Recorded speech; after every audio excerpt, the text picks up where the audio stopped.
Welcome to Synergy. Welcome to Synergy, everybody. I was just going to catch you, Isabel, and say that I thought it would be cool. You mentioned something earlier today offline, Mhm. and I was thinking, well, this would be episode 18, but how wouldn't it be cool to go season 2, episode 1? Yeah, let's do it Right here, right live. now. Season 2, we're making it happen. I love it. That's awesome, Win. I think, well, yeah, and I think we should explore a lot. And I think actually, and it's funny because the word that was up to me, and the last few episodes, if listeners wouldn't know, maybe unless they've been trying to keep up with us, is that it's almost like we take a week in between. So we've been going bi-monthly instead of every week Yeah, for that's maybe true. a few episodes. That's right. And I was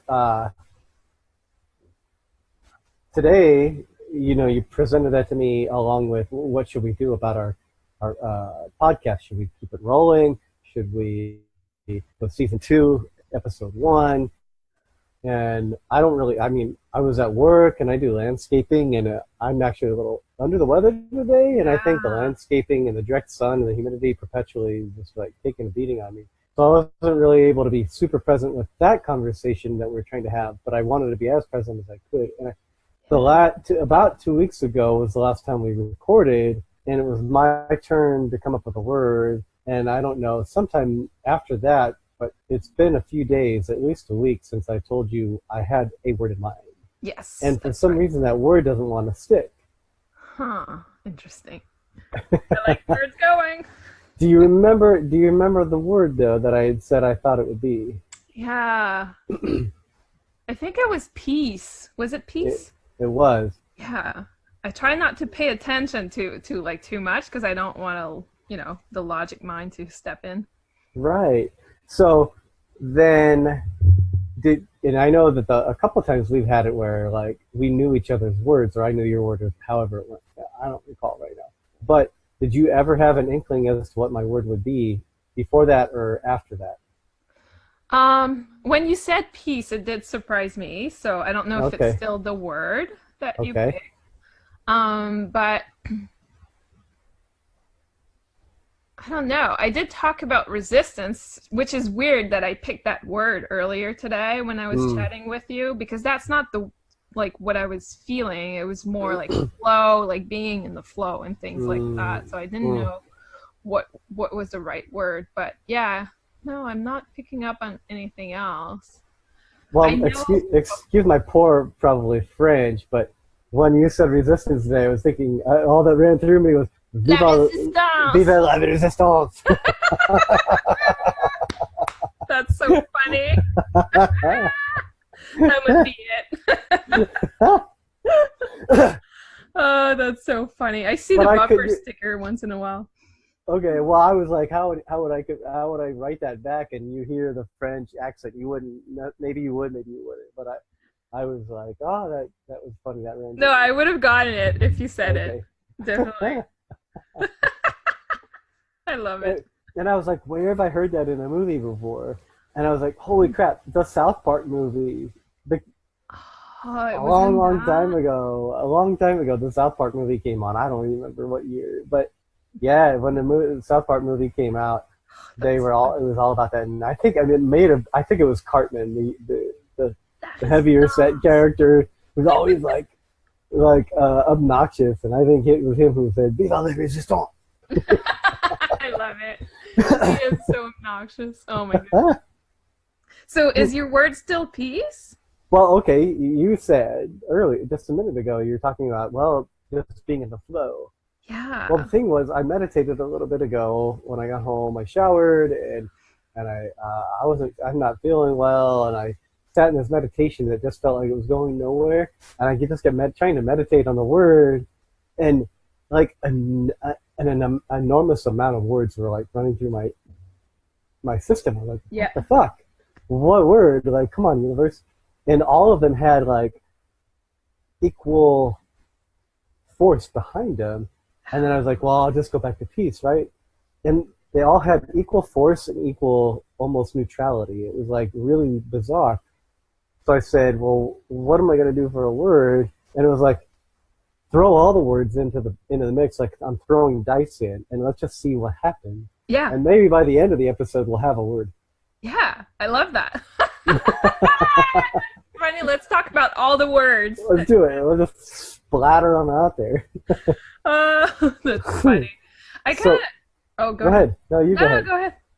Well, all right. So the words that ran through me, peace was obviously there. Yeah. Compassion was there. But then so was guru. So was yoga. So was yogi. Uh-huh. Light body or light beings. And star seeds. And then a couple others. But those were the main ones that ran through. There's got to be a commonality between all those words. Yeah. You know what's coming in my head right now? And that's because you said like yoga and did you say meditation too? Because it popped in my head.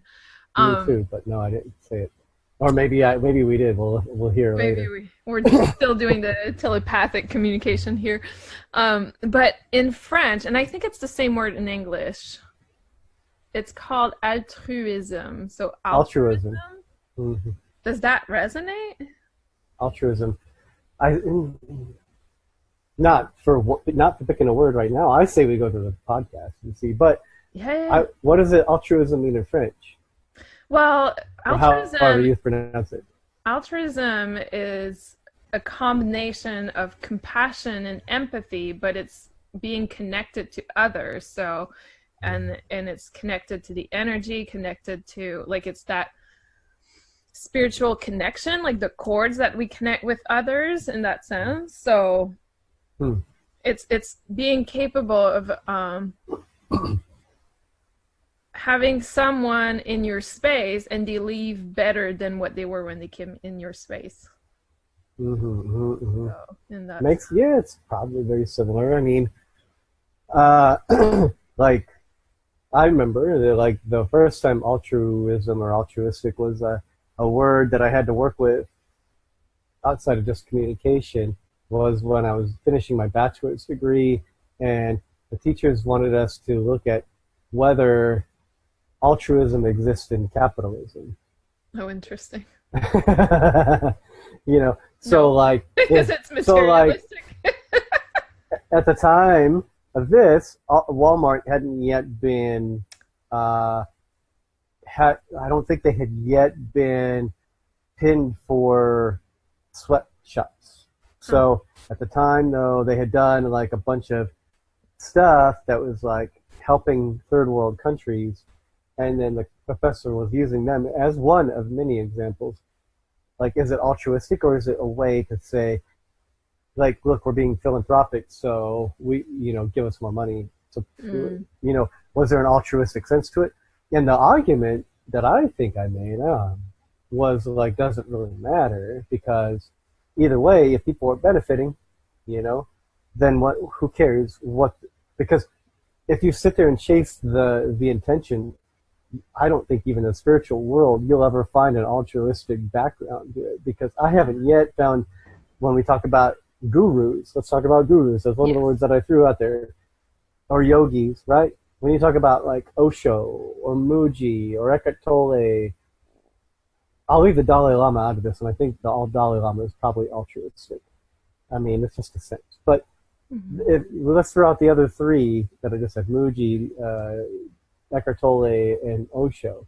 Were they altruistic in their endeavors? And Marianne Williamson and Wayne Dyer and Louise Hay, all these people who are considered like big name, well known spiritual teachers and gurus.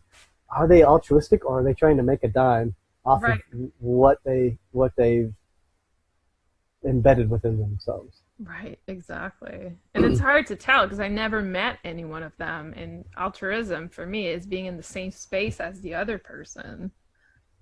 I would be curious for individuals who were in the same space as them. What do you think if it was altruistic? What's the question? I didn't hear you. Oh, I thought you said like, were they altruistic, like people? And what I'm saying is, I don't know. Some I would say no, but honest, it wouldn't be an honest answer because I've never been in their physical space. So, Hmm. Hmm. Yeah, I mean, or does it start off altruistic and then does it develop into something that now we're like a popular pop star, essentially, yeah, you know, and I can do whatever I want. You know, I guarantee you Marianne Williamson is that one. yeah. Yeah, I mean 100% because she shot herself in the foot publicly by running for Congress, and when she didn't get it, she blamed the Republicans for being a bunch of bastards, and it was their fault that she didn't get picked up as a liberal congressman. That's not there's no altruism in that. I think she dined herself out. Right. But you know, uh, so there's altruistic. I'm really in kind of this like all over the place mode right now, like my hair. So altruism was a good start for you to throw out there. But then so we went into like guru and yogi a little bit, but how about why did words like yoga Yeah. and starseed, light body and light being come through me, and peace? What do those have to do? So I'm not familiar with starseeds, light body, and light being. Well, Okay. maybe I know what you mean, but I don't know. Mm. Um, but for yoga, I think the connection for me with yoga and peace is like that's kind of the goal. I've experienced yoga in India and I've experienced yoga in Canada and in the US, and it's a complete different state. And now when I do yoga, I do it alone normally. Like I do it in my own space and practice because Mm-hmm. that's where I find peace. I don't find anything peaceful about doing hot yoga or being like cramped next to someone or moving into like I don't know. For me, it's a connection of breathing with movement of the body that brings like peace within. So I can relate to that. Mm. But I'm sure some people who do hot yoga or power yoga, although if it's a good power yoga in the sense that has like the traditional breathing aspect to it, I think you can get into it. But Mm. it really depends on the teacher. Yeah. Hmm. Cool. I like that you didn't really try to talk it into altruism, just kind of what does it invoke in you? Yeah. Yeah. It's I, definitely a state of peace. okay. Because I wonder, like for you then, maybe you like bhakti yoga, like kind of traditional devotional yoga. hmm Yeah. Hmm. Yeah. When I was in yoga teacher training, there was we did a 1 week retreat where all the teachers in training had to do a 75-minute thing towards the end of the course, a Okay. 75-minute session. The only other male besides me in the as a student, um, like me, had kind of not much of a background with yoga until we became yoga teachers. I had off and on over the years gone to classes, and I always felt like if I wanted a workout, I'll just go to the gym because that was like, and I just felt like it was stupid. It was like you're calling yourself a yogi, but I'm doing a workout. Like you're putting me in postures that I'm finding a little bit uncomfortable, Yeah. and not that that's the point. The point was that you're forcing me into them over and over, and Right. and then there's a lot of dogma behind it, like shh, and I'm not very enlightened or spiritual because I'm not understanding what you're meaning by this and that, and like it just felt like it was a lot of projection. Hmm. And so I didn't really take to it. And then when I went to yoga teacher training, it was actually like happenstance. I really, the plants that I had been working with the second time that I was in the Amazon told me, you need to stop working with the plants, which I didn't do tons of anyway. They're like, you need to go out and experience ecstatic dance. You need to experience yoga. You Oh, need to experience joy because your thing in this lifetime is that you've never actually shared joy. You've experienced lots of joy. You've experienced mysticism and enlightenment in many other forms of bodies. hmm You've never learned how to share it. And so you need to get out there and do these things. And then, sure enough, that sounded like the worst medicine in the world to me. Worse than the way the plants could make me feel.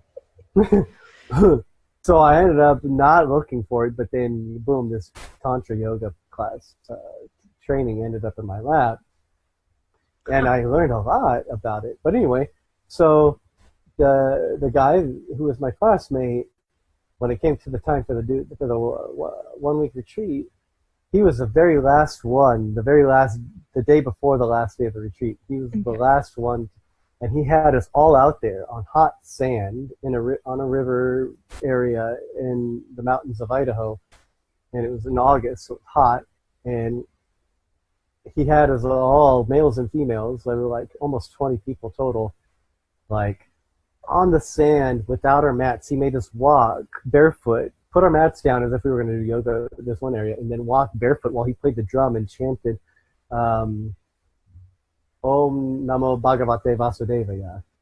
And he chanted that and drummed and made us march silently away a good 200 yards, to a different spot where we were barefoot in this hot blazing sand, and made us just do prostrations in the sand. And then he would just communicate this dialogue about our divine connections and our responsibilities to nature and to each other. And I was like, well, I just had like every part of me just flashed back to thousands of years ago when yoga was actually delivered, and this is all people did all day long.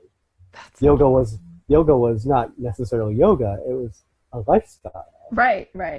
And not a 1 hour get your booty shake on, or be forced into by somebody wearing Lululemon pants and their Gaiam frickin' yoga mat, like forced into these postures and doing some quick breathings and then told they're a yogi. Like, this is totally different. This was real yoga.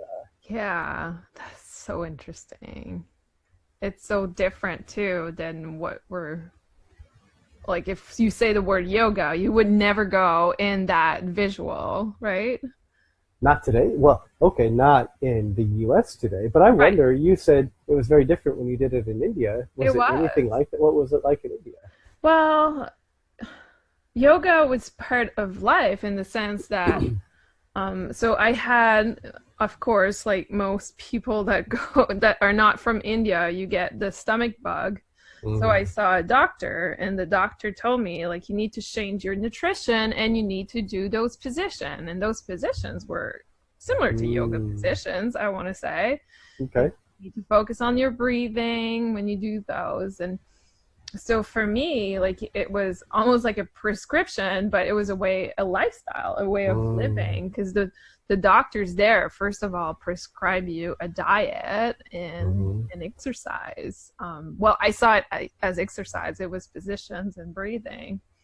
But that was my first intro to it. And then there was a yoga session around the pool where it was kind of more meditation, I guess, because you're right. Like the yogi, or the person is a yogi a yoga teacher? Is that what you mean? Yogi? Yeah, yogi is a yoga teacher. Well, maybe, because yogis, a lot of the time, really traditionally, and you'll still see them in India, they don't necessarily teach it. They just live yoga. Right, 24/7. Exactly. But the person who was obviously the lead was reading something. Now, I had no idea what he was reading, because it was probably in a language that I never heard before, and I don't even think it was Hindi. Sanskrit, perhaps. Yeah, maybe Sanskrit. And they were just, listening and sitting in a position and listening, and then they moved. Sometimes they were in a different position. There was a lot of breathing focus.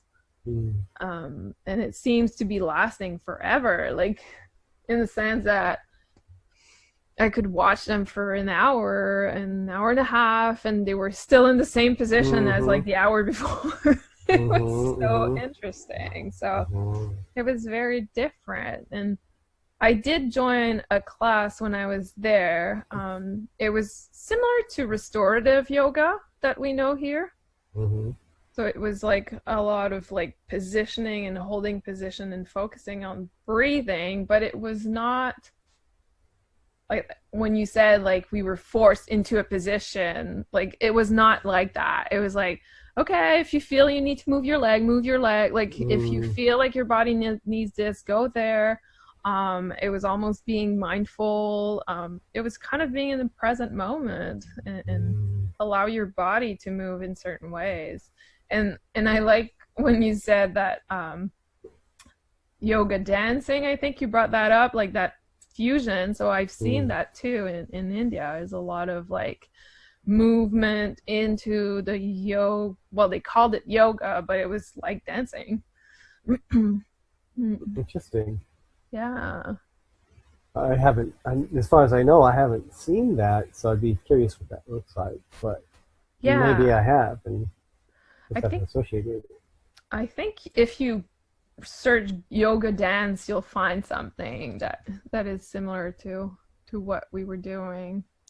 Hmm. It's like it's almost like a mix of yoga and tai chi and dance. That's what it sounds like to me. Yeah, yeah. It was pretty cool. But Indian dance, so the Bollywood dance that most people Hmm. are familiar with, is also from a cultural dance that they have, and every hand position represents Hmm. something. So Hmm. it's like telling a story. So they were using those mudra, Hmm. which is also known in the world of yoga. So you have different mudras that represent different things. So Right. yeah, yeah, And what did you feel like? Did you take anything specific or big for yourself after that yeah. experience? That was in 2009. So that was a little bit before the time of like my awakening, Mm. or just it might have triggered my awakening too. I don't Mm. know because it kind of happened right after, but I remember feeling at peace. That's why for me, my first experience with yoga was that, and for me it was so peaceful. It was Mm. like coming into my own, I guess is the best way to describe it. Mm. Mm. It was just beautiful, and I fell in love with India the Mhm. first minute I was there. There's just that energy that I felt so connected the whole time I was there. So doing yoga was kind of an extension and an expansion of that Mhm. feeling of Mhm. being connected and in love, and just yeah, yeah, Mhm. at peace. And what to me, that's what yoga is. Like, I don't really ever feel like when I talk about yoga in the US or in the Western world that we're talking about the same thing at Same thing. all. Yeah. And to me, we're talking about maybe the experience that I described from my yoga teacher training with a classmate, or with the things you're describing, where it's Yeah. just like it's a lifestyle, and even then to say it's a lifestyle still invokes in our minds maybe like I wear Tommy Bahama shorts and I go sip margaritas on the beach as often as I can. When I can't, I do some check-ins on social media. I blah blah blah. That's not the lifestyle. That's not a lifestyle. Right. That's Right. just doing shit. But yoga is is like you said, it's as much as a breath in and a breath out, and Yeah. and so everything you do is just an extension of that. What you eat, how often you eat, how little you eat, you know, Right. um, whatever, just everything that you do. And now, I mean, I think I'll agree with the one teacher that I mentioned earlier, Muji, Hmm. that you see these yogis doing their asanas, their postures for hours on end up there. It doesn't mean they're not an ego. In fact, some of them are Oh yeah. doing it straight up because of their ego.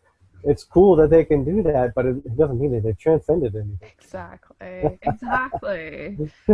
Yeah, and for me, a good yoga teacher is the one that say listen to your body. Mm, Like that for me is the ultimate, like is the rule number one. If the teacher forced me into a position, it doesn't make any sense. Like all our body are different, first of all. mhm, And mhm, so for me, that's like the rule number one. But and it's mhm, interesting because while you were talking, like I brought the word flow, and that's what it mhm, is. It's yoga is so part of the life flow. mhm.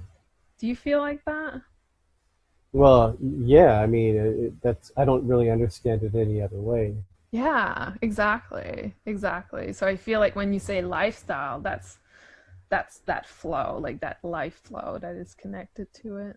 hmm Um, yeah, and when I do yoga teaching, so now I have after my yoga teacher training was complete, I took the first job that I got paid for teaching yoga was for a recreation center, a brand new recreation center up there also in the mountains of Idaho. And I ended up being more of a water yoga teacher. Yeah. So that was interesting, finding the different asanas, the postures that you could do, and the breathing that you could do while in a pool. And interestingly enough, Cool. as I started doing it, it was an outdoor pool that was brand new. They hadn't yet had a dome put over it, and and we were getting a lot of snow, and the temperatures were hitting 5 degrees. Oh my goodness. We're talking Fahrenheit, Yeah. so just above 0 Fahrenheit, freezing. Yeah. And right, so it was like it was very interesting, and it tended to That be is interesting. older women in their 50s, 60s, generally speaking. But it was really cool because it on the one hand, so when I teach yoga, it is very little postures. It's more about the breathing and more about the energy flow. Yeah. Anyway, Yeah. my connection is actually through Shakti, the divine feminine, and moving of Kundalini energy. Though I'm not a Kundalini yoga teacher, I won't say Kundalini yogi. Hmm. Hmm. If there's any of them listening, they're gonna not like the fact that I don't think they're yogis. But just because they went through Kundalini yoga under some guy named Yogi Bhajan, whatever. So what? That's like saying to me, like they're calling themselves a Kundalini yoga teachers, like priests and pastors calling themselves a Yeah. messenger of God that they don't have any connection with. And I mean, for me, the Kundalini yoga, energy activated itself when I didn't even know what it was, and Hmm. I wasn't trying. Whatever. So like, I don't need to go to Kundalini yoga teacher training to teach their dogma to tell you what Kundalini Right. 'Cause energy you've is all about. experienced it. So that's just a little caveat to me. Again, like yoga is something that is kind of one of those, like, it's a wordplay. Like there's a lot of idea of what it is and what it isn't. But Kundalini energy flow is what I incorporate into it. Hmm. Shakti energy, the female divine energy, is kind of the overseer Yeah. of the Kundalini energy and of the Tantra energy, as it turned out. And that is happenstance how I ended up in the Tantra yoga thing, not even knowing much about it. But so I teach that stuff. I really like the whole let's slow it down, let's slow everything down. And yeah, like if you can't do something, let's find something that you can do, or sit it out, or find a breathing that you can do. To me, it is really. And what I did find, even in water yoga, was these women who were having a hard time moving in general in their day-to-day life Hmm. were suddenly starting to find openings, Opening. and I didn't have to shove them into postures. It was just very little of Yeah. that. Really, you Yeah. just open the energy fields through love and through joy, and that starts to create the space for the body to be able to restore itself, I think. Yeah, yeah, absolutely. Like one of my favorite yoga in the US is the restorative yoga because it has the elements I'm looking for Mm, in a good yoga class. mm, And you're right. It's probably one of the slowest yoga, but for me it's the mhm, most rejuvenating one and the one that allow to bring a lot more flexibility into my body and openness. I like that mhm, use the word open because not only does it open your physical body, it opens like your mental body because you become more aware of what's going on around you. mhm, You're more observing your body, you're observing what's surrounding. But it also opens your spiritual side because you start, mm, I know for me it's certainly different for others, but I start feeling the energy moving through my body. Like I can almost feel mm, the acupuncture like or the Chinese medicine mhm, energy like pathways in my mhm, body, and mhm, I mhm, love that. mm.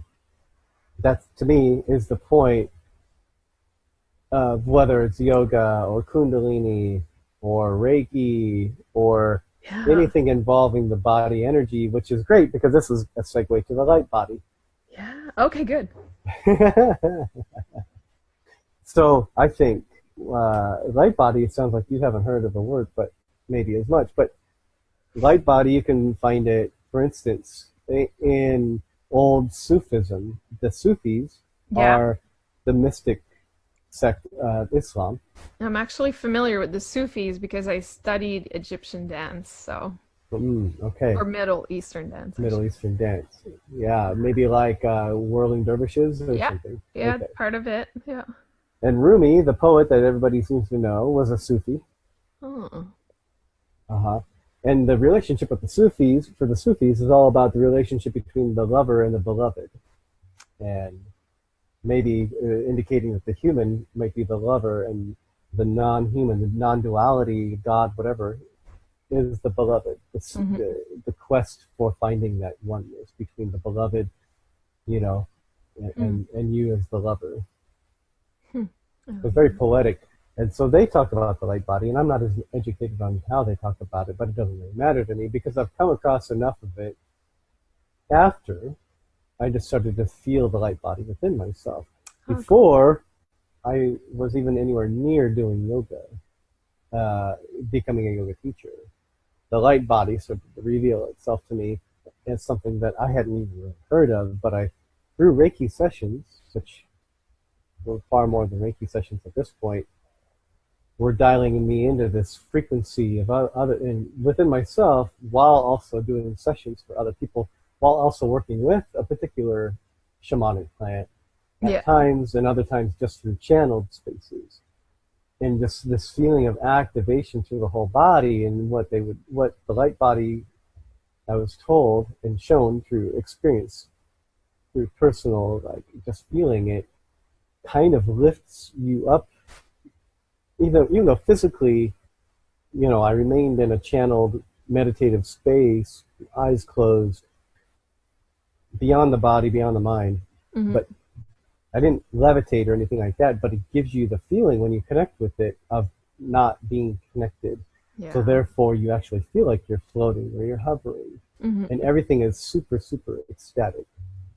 And I don't mean ecstatic like, wee! I'm talking Right, like right, right. ecstatic in a way that nobody actually knows until they get to it. So that's the light body, and the light body would be like accessed through things that you were just talking about, like when you start to feel like maybe the meridian lines in yourself and things Right, like right. that coming awake. Hmm.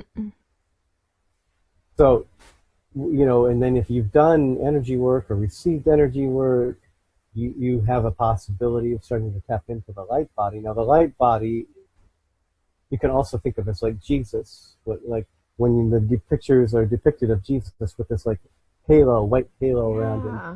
Same with Buddha, and that's because like that energy field that you're tapping into is more of a white frequency, white color, just a very like pristine, almost perfect, like the way we think of certain angelic or Yeah. ascended master, just white robe, white everything, just like levitational beyond the body kind of Oh, energy. that makes sense to me. Mm. So that is just not something you've heard of, then. Well, yeah, it's just not a word that I heard, but now it makes a whole lot of sense. And actually experience it the most when I am receiving a Reiki treatment is when I Mm, start levitating and feeling that mm, sense of mm, being up there and yeah and I like that it's light body also as being like not heavy, like I feel so mhm, light also, mhm, mhm, like weightless mhm, and I do like I know what you mean by ecstatic because it's like yeah it's hard to explain, it's mhm, almost like you're amazed by everything mhm, but yet mhm, you don't have the intense physical emotion mhm, of it. It's just like, and again, it's like that ultimate peaceful emotion. It mhm, goes back to that sense of peace and security, and yet, like, and I remember describing that. I think it was in the void when I experienced the void. It's a similar sense of feeling connected to so many things. Mm-hmm. Everything becomes I can't remember I can't recall the word that I want to use, but everything becomes like so expanded. That's the Mm-hmm. easiest way I can explain it. Mm-hmm. I mean, I don't know what else you could say because unless you experience it, you don't have words, and even when you It's do experience hard. it, you Yeah. don't have words. Yeah.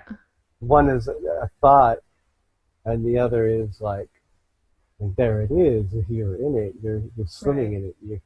And it is this kind of it's a Latin word in perpetua or something like that. It's like this eternity, Yeah. this like permanent, Mm-hmm. and yet and yet it's non-spatial. No, There's no time. no, no. There's no time. You could be like in there in 30 seconds Uh and huh. come back, and you're like, it's only been 30 seconds. Like really? It felt like it Mm-hmm. was 3 hours. Right. Right. Yeah. Or the opposite. Mm. It Yeah. makes no sense to it. There That's so isn't. There's no sense, but there is. It's just that the mind. This I think this proves that the mind is right. I ultimately mean, there's stupid no because logic too. Yeah. because the mind has this need for structure and things like that to Mhm. ground you to the human reality. Right. But the human reality is not the reality. No. When you're in that light body state, you understand what reality is, and it's actually everything is almost upside down compared to what the mind has Yeah. been formulated to construct as a belief system. Right. Right. That's so true. That's so true. Yeah. I guess like the best way to describe it is like by doing a sound and it would be like ah Mhm. wow. That Right. Mm-hmm, mm-hmm. that's So how then, like with that, what would do you think then, or do you feel how would you even equate yoga, for instance, to yeah. the light body? If would you say the light body is the destination then of yoga? I think it's a possibility, absolutely. I think for me it is the ultimate outcome that I Mm-hmm, seek in yoga. I mm-hmm, don't think it is for everyone, but you can definitely get there with yoga. mm-hmm, Absolutely. mm-hmm, But not the yoga that, like, I don't think I've ever been in that space in a yoga class because there's too much distraction and you don't feel safe. There's no way you can feel safe in a space with a ton of strangers. mm-hmm, Well, I shouldn't say there's no way. I'm sure people mm-hmm, find safety in that, but mm-hmm, your class is done after an hour. So when you're finally reaching that space during Shavasana, for example, mm-hmm. at the end of the class, it's kind of cut short because it's only 15 minutes. Right, right. So the logic mind is already thinking, okay, I need to go do the grocery. I need to do this and that and that. So for me, yoga is a personal practice. It's something I do at home Mm-hmm, and I can reach out that state, I guess, way more easily than in a mm-hmm. class aspect. When I was in my yoga teacher training, the yoga teacher would come around at times like some yoga teachers choose to do this and some don't, but like during a particular asana or during shavasana, like come around and do like hand placements on you, like as if they're doing Reiki on you. And I would be like, this one time, it was often that she would do this, and like she would totally like battle whatever I was doing with my energy, and I had already expressed to her that I was already working very deeply with Kundalini and Shakti energies, Yeah. um, Oh, that's and interesting. and she would come and like for instance like jab her fingers into my hand, which would totally shock my Energy field? energy field and like try and slam me. I mean, her projection was so Interesting. strong, try and slam me back into the earth. Now, on one hand, you could laugh about it because if I was truly operating in the light body 100%, it would do nothing to me, but other than oh, like Yeah. a mosquito just landed on me. Okay, Right, right, right. but I wasn't 100% there. I was really just like going in and out of it, and so her doing that Hmm.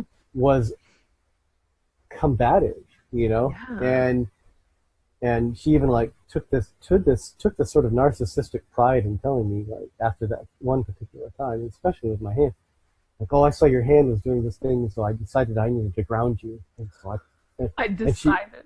yeah, well, and she was well anyway, as it comes out, she's That's interesting. she's headed for some real issues because her teachers in Thailand are under a lot of scrutiny at this point, and she carries on a lot of their Approach. approach. Mm.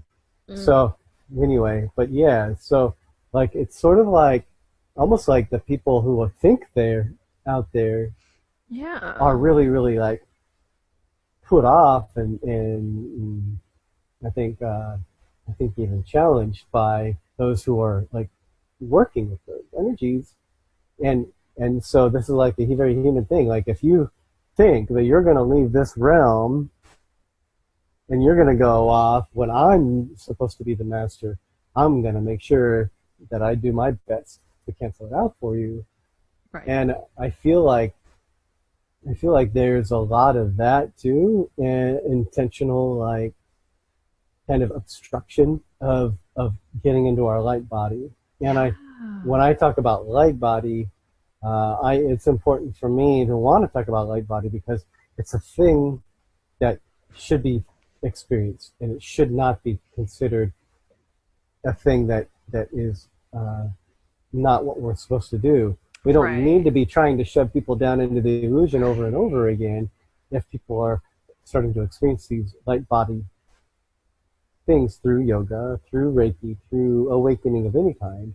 Like, let's help each other get there. Let's not like Yeah. ground each other because that's the problem is we're all in this misery together and misery loves company. We need to stop. We need to break that up.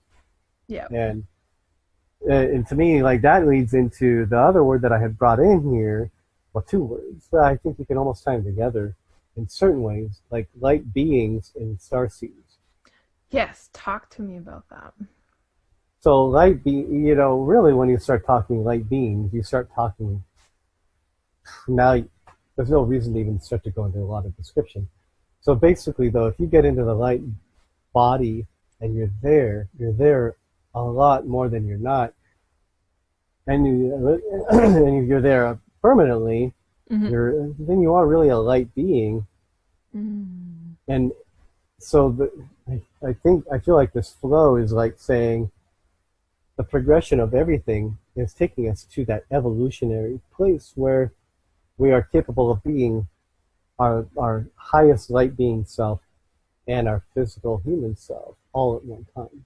Hmm. And we've had masters who've done it. We do consider like things like Christ and Buddha, Krishna, and maybe some others that don't have names quite as popular as having been able to do this, but basically to transcend the human experience while still being in a body. Right. Okay. That makes sense. I But understand what you're saying. but we don't know all the things that they know All right. unless we start to experience them themselves, Hmm. ourselves.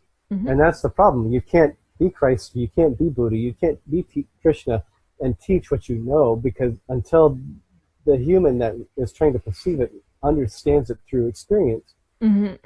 all we can do is like kind of speculate, and then we start to spread things that are half-assed at best, like the Bible or the Torah or the Quran. Like they don't, they're talking about these things, but they're chopping out a lot of important information, sometimes intentionally, and Yeah. sometimes like just because they can't even in the same language translate with the person who is trying to To communicate the light body say. Yeah. experience Yeah. And sometimes I wonder if it's actually written the way it's supposed to be written, but we're not awakening to enough the to message. Mm. But yeah, whatever again like it is, I know exactly what you're saying. I It's don't who's articulate enough to put these frequencies into words anyway yeah, because they have no exactly. words. Yeah, exactly. Exactly. Yeah. Yeah, it's so So true.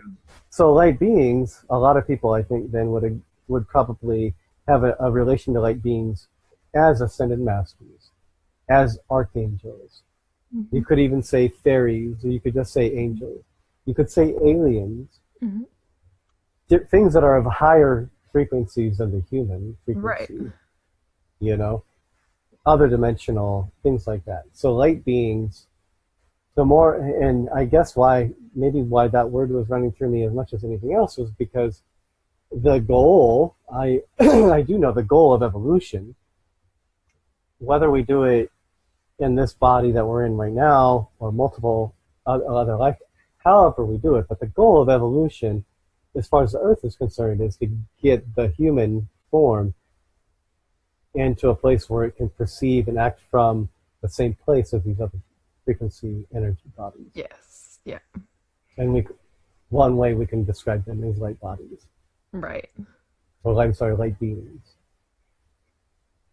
And I like how that connects to my definition of altruism because it is that connection with other people, that capacity to vibrate at that level as a group.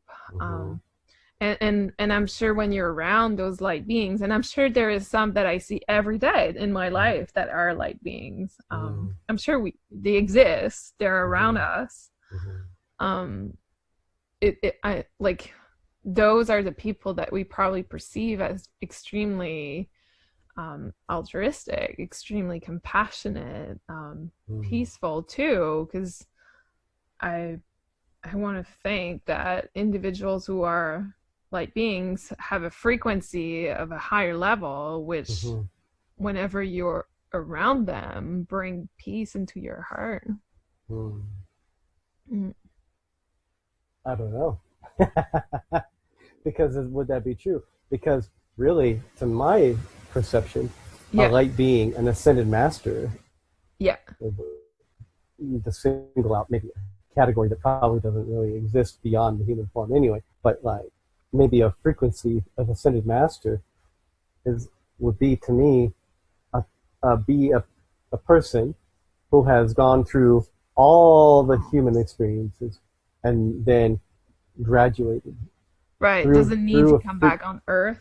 right, well, or maybe how Mm. many of us are ascended masters? We just don't know it, Mm. right? True. So, but like this sort of like assimilation of all the lessons Yeah, that the earth can offer, and then bringing them into oneness. yeah. So really, when you think about an ascended master, you should be able to comprehend that there's nothing that they don't understand through personal experience on Hmm. the earth, whether it was being the rapist or the rapee, you know. Right. So they're everything. They're everything. They're everything that the earth could offer. Hmm. So in my comprehension of it, my connection to Ascended Master realms, which is actually getting pretty strong this year and stronger as I go, there's no reason to believe that they only cause you peace within, you know, Hmm. um, because because a real Ascended Master will be trying to get every human to evolve in To whichever grow. way it takes that person to evolve. And some people need to be shocked. Some people need to be coddled, Yeah. or or maybe they're just an overlapping. Sometimes you need to be shocked. Sometimes you need to be coddled. Something, just the whole gamut. But an Right. Ascended Master's role, even if they're not like intentionally beaming, like, oh, this person needs me. This, and there's a, I meet a lot of people like that. Oh, this person needs me, and they need me to do this. Well, that's not really how it Right. works. It's just like the presence, the activation of the energy that's oneness within the being, even if they're, especially if they're in a human form, would just automatically. Well, and then when you start to think about it, well, who isn't doing that to each other? So who is and who isn't the ascended master? Yeah. Yeah. Yeah. Yeah. I'm just thinking, the person who shot me the most was Win Walker. Ah, Are you like being?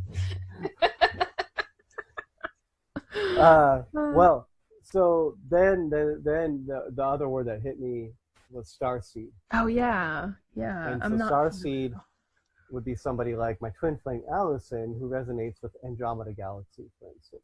Who? What? Sorry. Resonates more with Andromeda Galaxy, Okay. which even scientists know at this point that in the human evolution of time and space, in a few billion years or something, or a billion years or whatever, that the Milky Way, that the Earth galaxy is within, is going to collide with the Andromeda galaxy. Okay. So that's already known. Mm-hmm. Those two are almost like neighbors, the two galaxies. So Okay. Andromeda we know exists. Now, Allison is one of many who resonate with that frequency, and it almost as if they don't really know what to do because they don't really know how many of them there are on the planet, and so when they meet each other, there's almost this like crying homecoming because they're like, oh my god, there's somebody else who understands me. Whereas Mm-hmm. a lot of people will talk about Pleiadian, a lot of people will talk about Orion or Sirian. Um, there's Arcturian, all the I mean I don't know, Okay. but anyway, so we call these energies star seeds because their origin. Well, okay, so everybody's all origin of all matter of all time, everything is from source or whatever you want to call that word. To me, God is more related to our universe around the solar system, I should say. Okay. But beyond that is source, just this like everything and nothing. Mm-hmm. It's not love. It's not anti-love. It's not matter. It's not anti-matter. It's It just just like is. it just did. So whenever anything got created multidimensionally from there, energies sort of kind of formulate in star systems and planets and galaxies and so, whatever.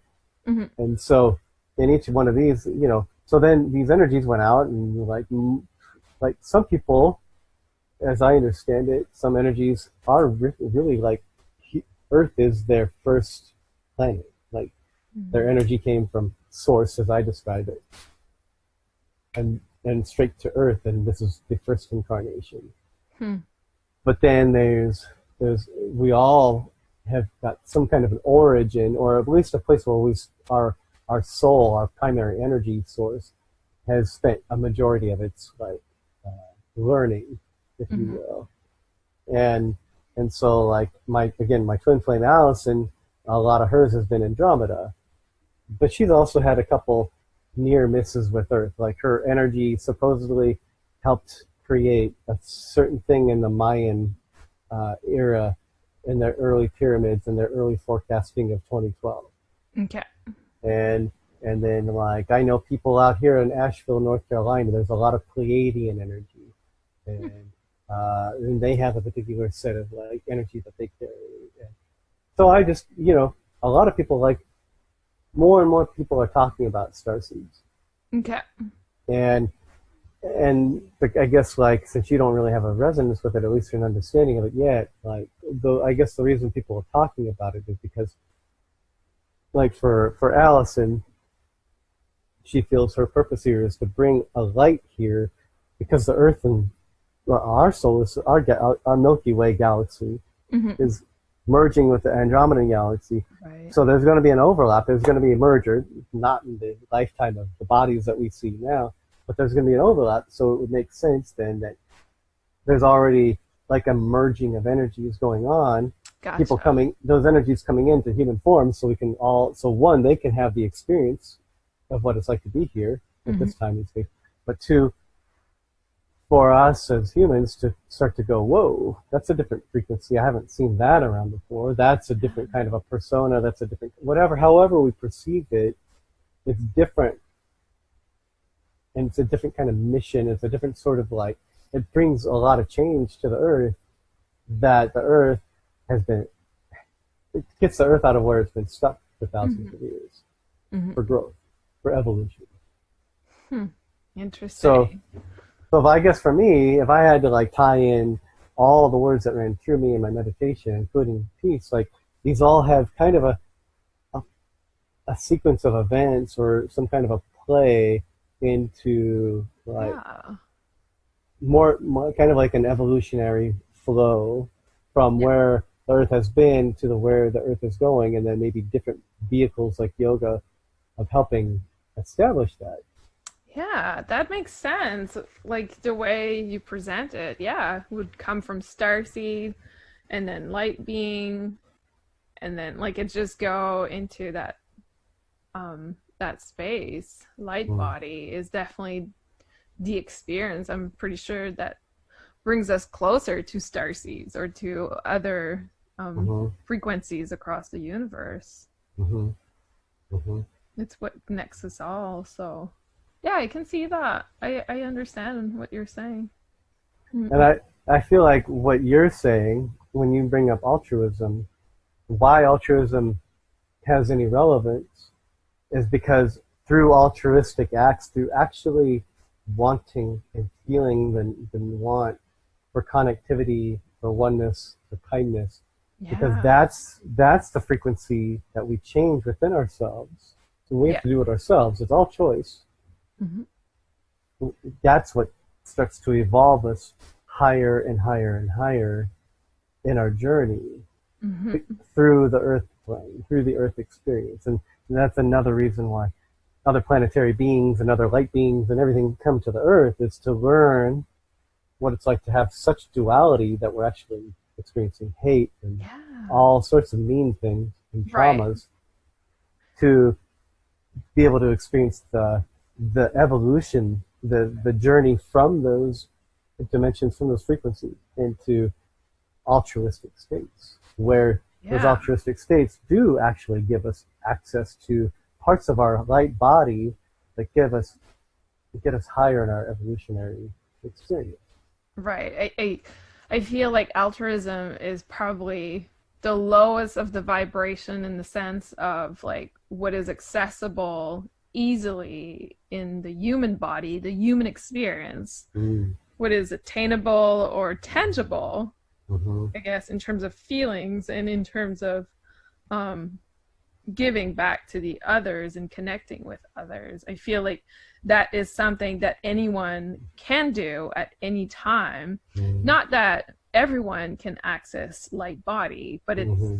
between altruism and light body. I think altruism is probably the lowest frequency and the most accessible to the individual who doesn't Mm-hmm. believe in the spiritual aspect Mm-hmm. or will open them up to that aspect of them. But Mm-hmm. I feel like altruism is a very um, aspect that is connected to the physical body, connected to the Mm-hmm. physical realm, Mm. I see what you're saying. Yeah. like the bottom of the Mm-hmm. pyramid. Like it can almost start there and move yourself up into the other ones. Yeah. No, that's good. That's like a conversation that's been across my radar the last 24 hours or so, is like going into the heart space or choosing to be in the heart. That both will still get you that peaceful outcome. Yeah, yeah, And what I know is that if you can't do it through energy, then yes, through action. right. Right. Because if you do it through energy, you experience all the shifts and it's fucking amazing. Yeah, you vibrate higher. Like it's like yay, like Right. everything becomes accessible. Exactly. Exactly. But yeah, you're right. Like, people who don't feel those things shouldn't feel like, oh hell, like what do I do? Because Right. as long as you're acting truly kind, both to yourself and to others around you, Yes. then you're doing the exact same thing. Hmm. Hmm. Yeah, Mm. on the physical realm, it doesn't matter. Mm-hmm. I think you're right. It will allow you to vibrate at a certain frequency. Yeah, absolutely. Because yeah, you can remain, like, even in Hinduism, you can be, in theory, you could be an atheist and still be Hindu. Like, you don't have to believe in deities, No, exactly. because it's not about the deities. The deities It's a are way of different. living. Right, exactly. They're different ways of being. Yeah, yeah. You know, it would be like for people in America, the easiest way to relate, it would be like saying walking is exercise, so is running a marathon, Mm, right?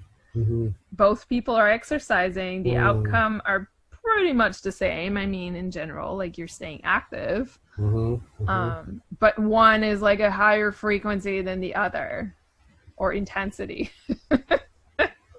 And yeah, I mean, and that's still subjective. Like, yeah, It is. Yeah. because you know, a person who runs a 7-hour marathon is practically walking it. Right, but that's the person who is now moving into that space of a way of living. Mm, It's the same for you and I. We can be altruistic mm, and feel the light body probably when we mm-hmm, do it mm. because we have experienced the light body. We have gone, like, we can now bring it into our regular life. Well, and this would be probably scary to a lot of people, but if I can maintain my light body frequency and I can go knock somebody out, as long as I maintain that frequency, I'll still be in the light body. If I Right, start to get into my head and start to get into fear or anger, right. any of the things that basically, that we say, like the 7 deadly sins or the 10 commandments, if I start to get into like lust or passion or whatever, those things actually do start to tank the light body. So, Mhm. so what I tell people is that the 10 commandments or the 7 deadly sins, the sins in general, like these things aren't really sins. They're just things that stop you. I would actually put them more in the term of like, I don't know what Latin sin word was, but in Spanish, when you say sin, S-I-N, you're saying without. So, Without right, yeah.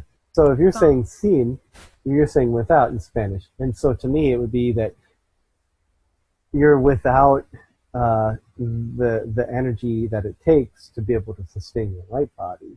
And so Oh, yeah, yeah. that's what I would I know what interpret. you're That's what I would say is like with those frequencies of desire, lust, passion, saying. Hmm.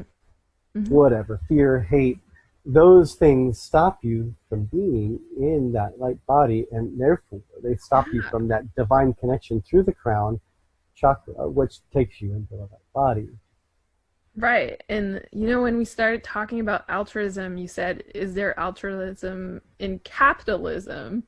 And going back to that, because I Mm-hmm. feel like capitalism is doing that. It's blocking us from accessing the light body Hmm. because it's telling us that everything outside of us is what we want and need. Oh, I don't think that's capitalism. You're talking about materialism, though. Well, capitalism, isn't it like having an economy, like having. Mm. Yeah, but it's the attachment to materialism that causes what you're talking about. It's not capitalism So itself. That's how do you describe capitalism then?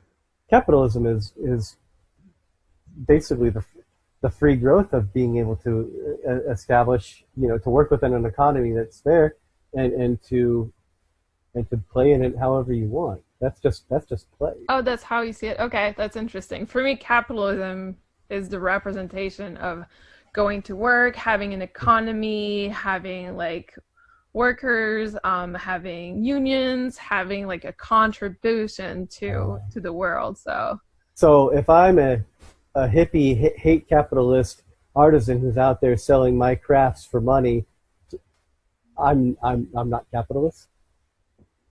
wait, say that again? If I'm an anti-capitalist hippie liberal Yeah. out there selling making artisan work like jewelry and stuff and selling it for money, am I not a capitalist?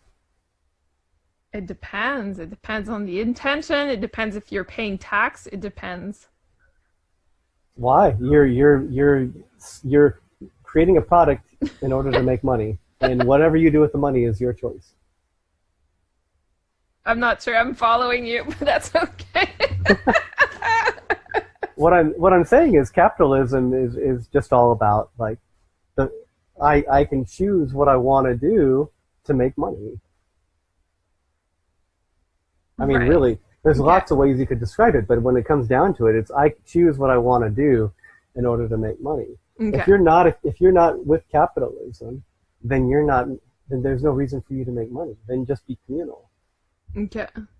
where there is no in anything. There's just an exchange of goods for the basic needs, which is like for some people want lodging and some people don't. Some people just sleep under the stars. Okay. Most people want to eat, so most people need to be able now, unless they grow their own food completely, that, like, again, like there's people who live off grid and are completely out of it. But once you're really, really completely out of it and you're not paying taxes and all that stuff, you're probably at that point maybe not living a capitalistic life. But if you're doing something that's making money, whether it's work or selling wares, and it's still a capitalist. Okay. But I mean, I don't really, I think, I mean, really, when it comes down to it, everybody probably has a different definition of it. And to me, you ask a particular question, and to me, that question would really come back down to, well, is capitalism altruistic? That's in the eye of the beholder. But when we're talking about communal living, there's just a free exchange of energy. Mm-hmm, mm-hmm. Right. I guess my definition of capitalism is different. That's all. And that's okay. Because I see it with the society aspect. So. But okay.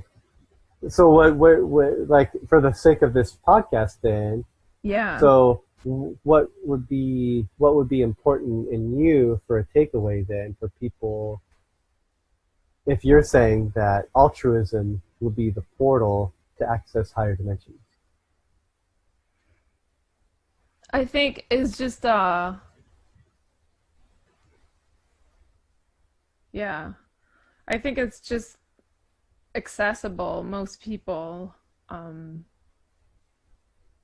are capable of altruism at this moment right now. Like, you don't have to have any special skill or any special knowledge to do it, or special experience. I guess that was my point. All right.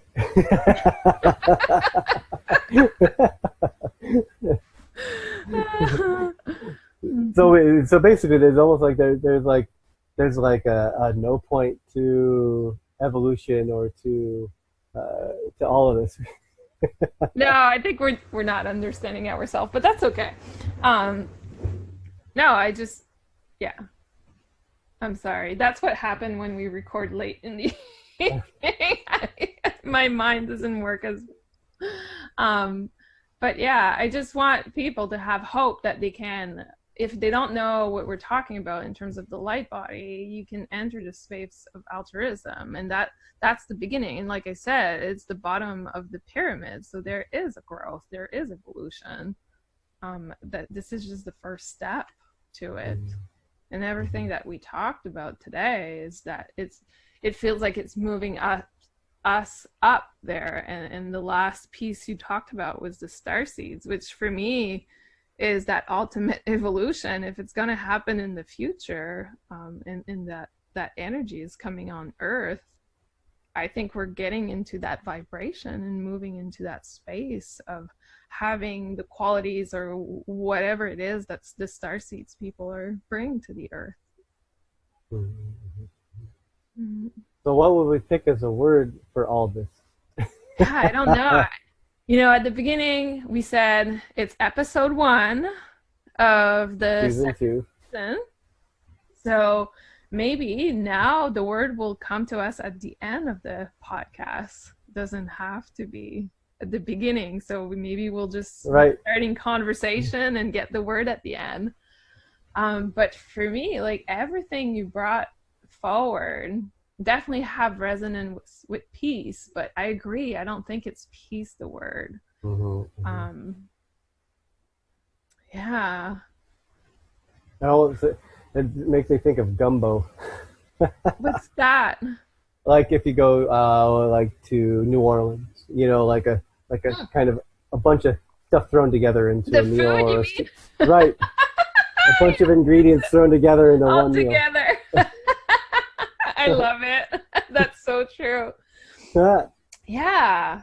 I guess listeners will have to look at the title of this podcast because it might come later. But it's true. Yeah, I feel like we've touched so many things that goes to the evolution, but I also like the flow aspect of it. So for me, Hmm.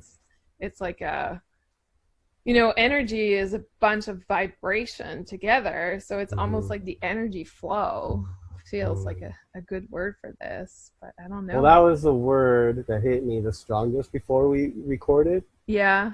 But even then, it was like it might not be the right word to start off with because if it doesn't flow, then we can't use flow. You're funny. I think it flowed pretty well. I think in hindsight, I can see the buildup. Hmm. Absolutely. Yeah, and I think how I would end this whole thing Yeah. would be to say that none of it matters, and it doesn't matter if we agree on anything. And it doesn't matter if we want to connect the star seeds. It doesn't matter if we want to have a Reiki session. It I doesn't have the matter if we word. want to do yoga. None of it actually matters because in the end, it's all experience. You know What's the what's the word? word? It's journey.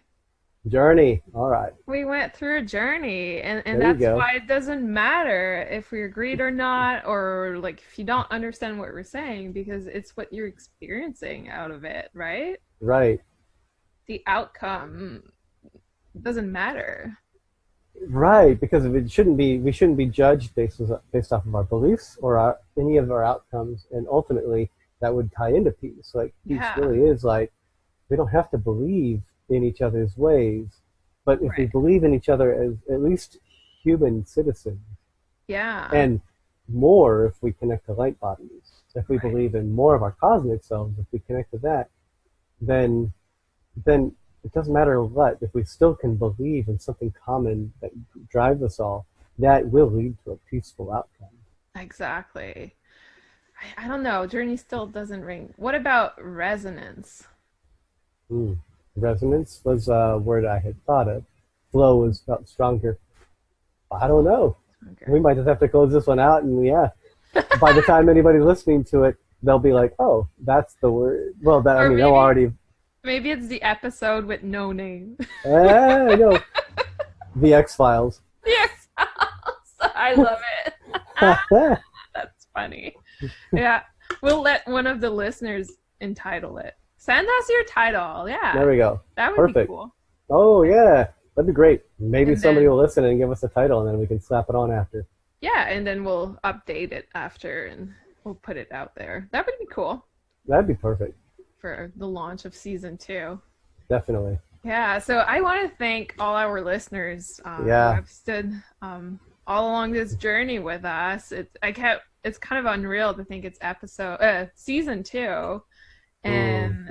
and yesterday, just overnight, we got like 20 extra listeners or Mm. views, I should say, and it was all from Europe. So How thank you cool. for connecting with us. I think we had Yeah. people from Poland, the Wow. UK. We had someone. So it wasn't just one. It was like I'm 20 not overnight sure. from It might be multiple one places. person that just went through our whole season 1. But But shout out. 20 listens, we only had 17. So Yeah. plus, it sounds like they would have been like on like a journey between multiple countries, listening to different. It's true, yeah. And we had someone from Sweden too that's been following us since the beginning. So Oh, thank how you for that. cool. We Yeah. appreciate that. Yeah. Love to Yeah. hear from you also. We are on Facebook, we're on Hmm. Instagram. We also have email that you can connect with us. And I think Hmm. it's synergyourjourney@gmail.com, right? It is. It is. Yeah, We so have. I know emails are probably getting old, but Mm. I'm from the 80s and emails are still a thing. Well, at least it's not Yahoo or AOL Yeah, seriously. Yeah, well, funny. or Microsoft. Yeah. Oh, that's funny. Oh, yeah, I still remember MIRC, if anyone knows MIRC out there. But anyway, the original chat room. Oh my goodness! Yeah. That no, I don't remember any of that. Anyway, all that to say, thank you. We really Yeah. appreciate your support, and I hope you'll continue this journey with us. Yep. For sure. Yeah. Well, see you next time. Okay. Good night.